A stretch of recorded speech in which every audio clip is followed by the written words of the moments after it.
Alright, so I'm making this video for Noel and Angel. Angel, I know I have you sold on this game because I talked to you about how it works.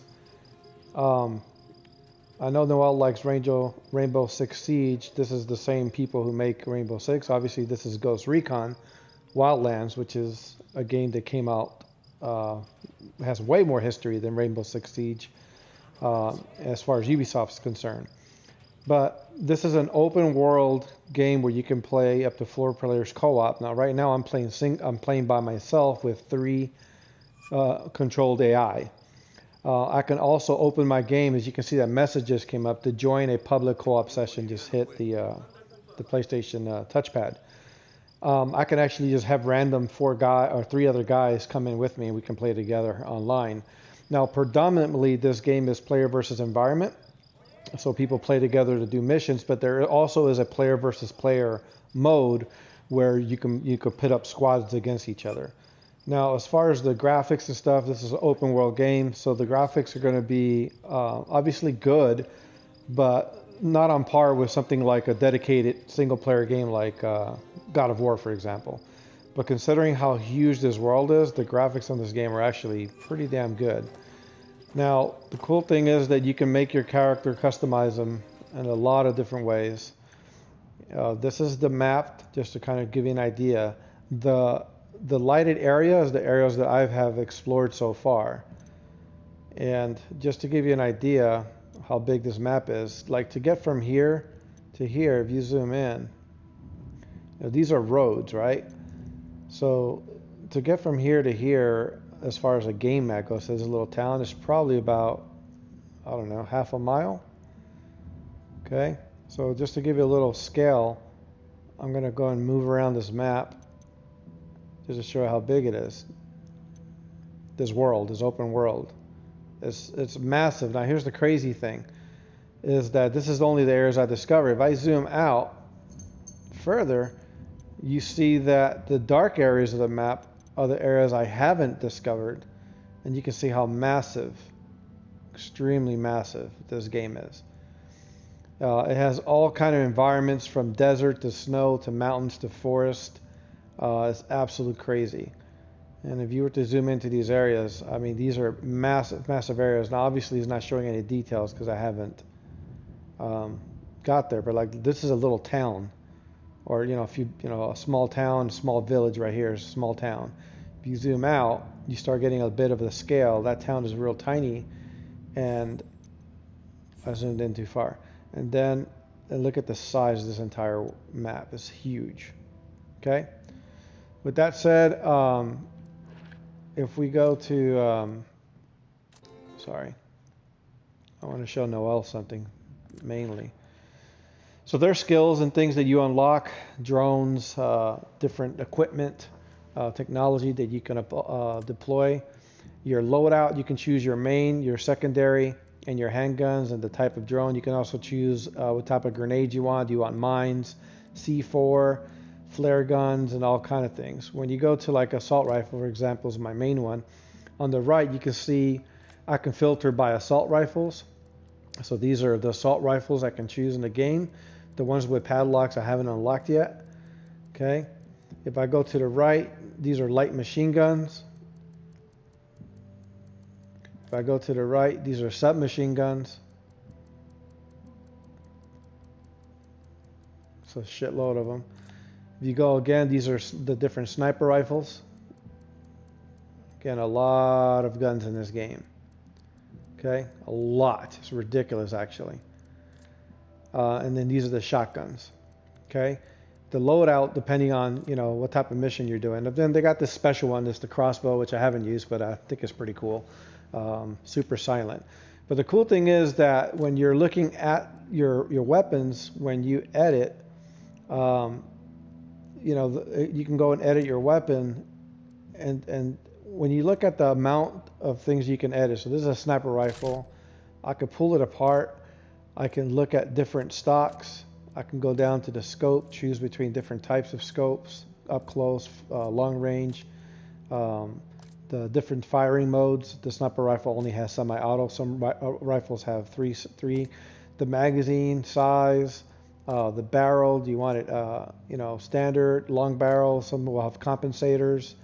The muzzle, and you can have compensators, silencers, just a sheer amount of things. And then you can also go in and paint these things, you know, that have hundreds and hundreds of color schemes. So you can make the weapons your own, which is really cool. And that's true for every single weapon, even the handguns.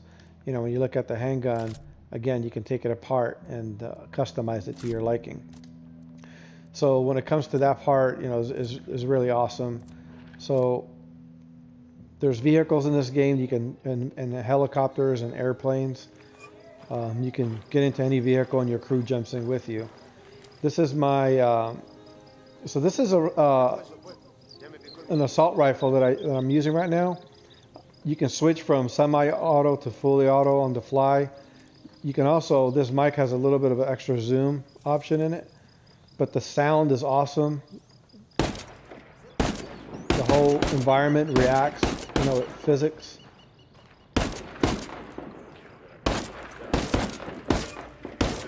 I'm going to switch to full auto.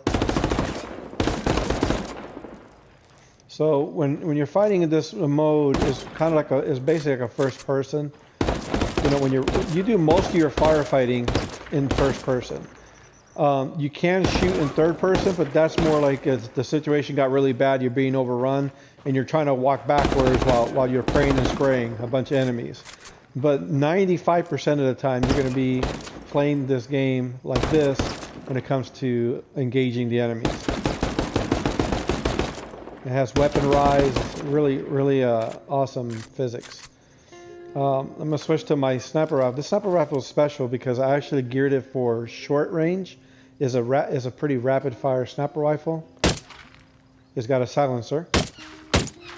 Then I can switch the scope. Has two modes. When I want to get a little more up close and personal, take out some longer range shots. Okay. And then, of course, believe it or not, the pistol is a really awesome weapon for clearing out close quarters. You can sneak up behind people. This one's got silencer. Again, you're going to do 95-98% of your firefighting in first person. Okay? But when you're sneaking around a base or something like that, is really cool when you're in this mode because you can press up against rocks. You can go down and prone. And it just gives you a sense of awareness around you. Which is something third person does that you don't get with a first person game. The other thing is look how awesome when he turns around completely, he literally rolls on his back, right? To take out guys that may be coming is real realistic. Then when he rolls forward, he goes right back on his belly. You know, little touches like that make this game really awesome. So you have binoculars. Oh shit, that's a grenade. Cancel. Everybody freaked out. So you can scope areas with your binoculars, spot enemies, tag them. The other thing you can use is your drone. Drone So is you, airborne. so you can deploy your drone, which has zooming capabilities, and you can tag enemies, and you can actually upgrade the range and how long the battery lasts. So this is a good way to scope out an area before you infiltrate it. And you can put it away. So there's a lot of cool stuff like that you know makes sense for this type of you know special ops guys. Of course, you got melee attacks. You know when you want to get up close and personal. So let me go and just show you guys real fast. I know this video can get long quick, but I'm gonna jump in this helicopter with my guys.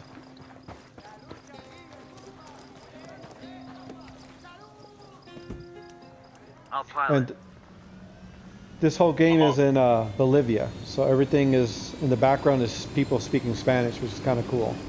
So let's just look here. Let's just go do something real quick. Let's do something simple like I'm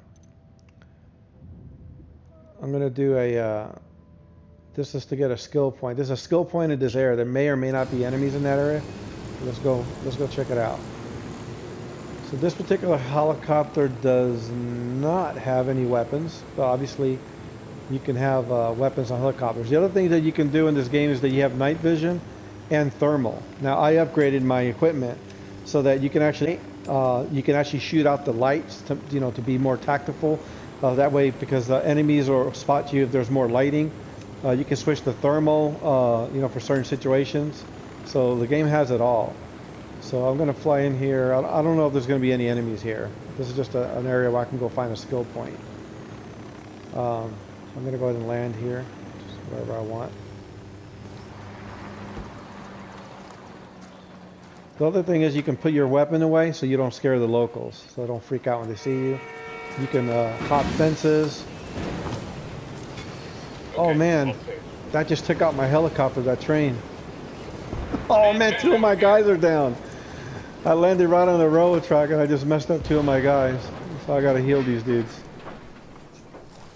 You're gonna be all right. You hear Also, me? I'm on the when way. you get shot, your friends can heal you. The AI has to heal you, but you can only be healed once. If you get taken down a second time, see how the AI automatically is healing this guy? I don't have to tell him.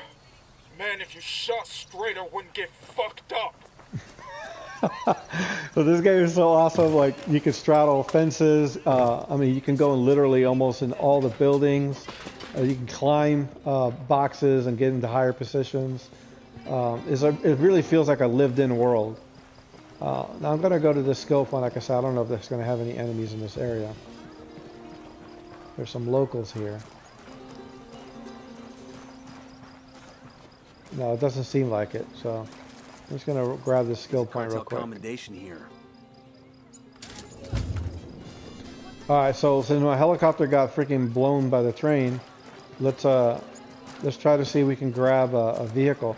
Another thing that you have is you can upgrade and get rebel support. So one of the things I've unlocked is I can get a vehicle dropped to me, and I can choose the type of vehicle. I'm going to pick a armored truck, and rebels will drop one off for me. Why did they drop it off all the way over there? I don't know. But let's go. So since this is like a living city, you can run into Bolivian cartel at all times. So you got to be careful. Even when an area seems peaceful, there can be cartel people around, or they can be driving their vehicles or helicopters and spot you. I'll drive. So of course, if we were playing this co-op together, one of you guys will get up on the minigun, and you can just wreak havoc with it. I can command my guy to do the same, you know, from my command menu. But let's go ahead and see if we can find something to get us in trouble here. I don't want to do a